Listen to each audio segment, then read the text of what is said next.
Crimea centre में है। रूस की सेना जिस क्राइमिया के दम पर अपनी अर्थव्यवस्था को दुरुस्त कर रही है, उस क्राइमिया पर ज़ेलेंस्की कब्जे का इरादा रखते हैं।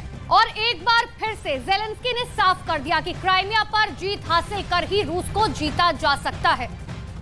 और ऐसे में अब एक बार फिर से कीव जो है एपिक सेंटर बन चुका है। क्राइमिया पर हमला कर सकता है रूस, यूक्रेन, और इसके साथ ही अब ज़ेलेंस्की बड़े बड़े दावे करते हुए नजर आ रहे हैं।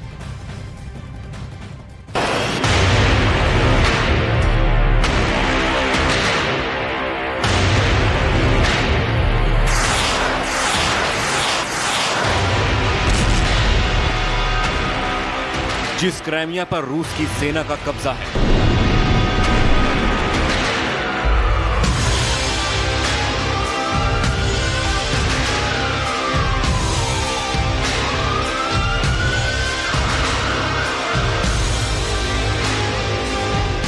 जिस क्राइमिया को पुतिन अपनी बड़ी जीत कहते हैं,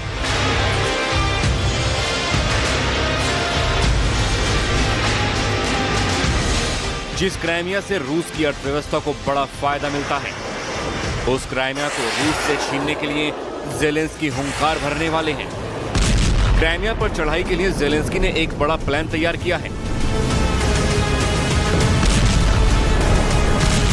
ज़ेलेंस्की ने इस बात से साफ कर दिया है कि बिना क्राइमिया पर कब्जा किए जंग जीतना मुश्किल है, वो भी उस वक्त में जब क्राइमिया रूस की अर्थव्यवस्था को दुरुस्त करने के लिए सबसे अहम योगदान दे रहा है।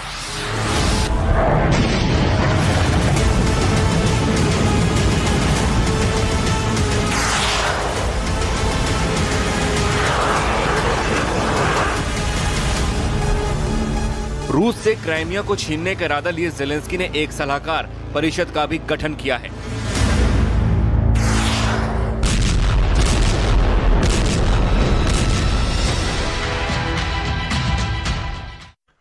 Щоб не робила Росія, її агресію чекає поразка, їй не вдасться вкрасти ані Крим, ані будь-яку іншу нашу частинку нашої держави. Це наш з вами дім. І хай зараз хвилина мовчання стане. इस जंग की शुरुआत से करीब 9 साल पहले पूर्वी क्राइमिया पर रूस का कब्जा हुआ करता था, लेकिन सोवियत संघ के टूटने के बाद रूस की नजर क्राइमिया पर टिकी और जनमत के जरिए रूस ने क्राइमिया को अपने देश का हिस्सा बना लिया।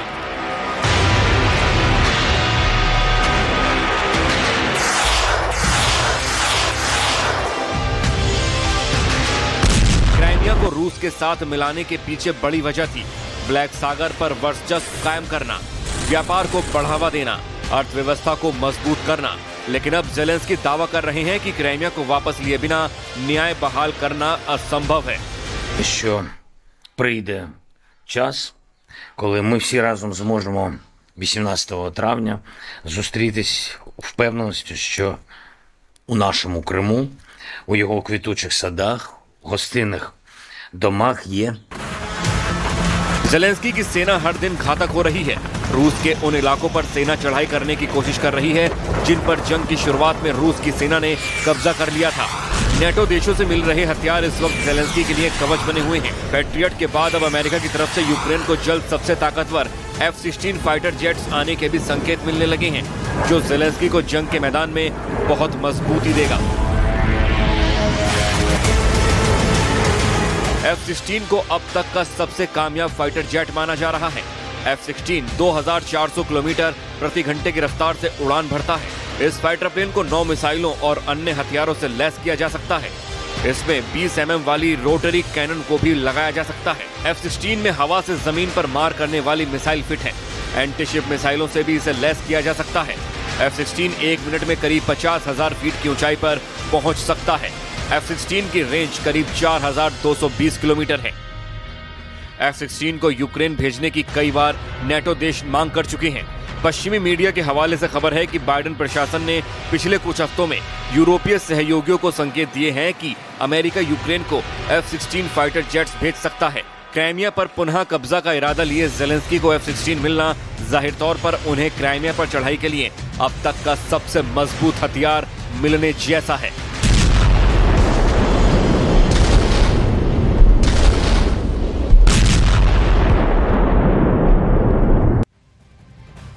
तो आखिर क्राइमिया जीत का सेंटर कैसे बन गया? क्राइमिया का इतिहास क्या है? आइए आपको ग्राफिक के जरिए समझाने की कोशिश करते हैं। दरअसल 1917 में सोवियत संघ का हिस्सा बना। 1954 में रूसी नेता ने यूक्रेन को दान में दिया। इतना ही नहीं, 1991 की बात करें तो 1991 में सोवियत संघ से अलग हुआ और 2014 में रूस ने दोबारा अपने में इसे मिला लिया। और क्राइमिया का क्षेत्रफल जिसकी बात अगर हम करें तो 26,200 वर्ग किलोमीटर है। 65% से ज्यादा आबादी रूसी है यहाँ।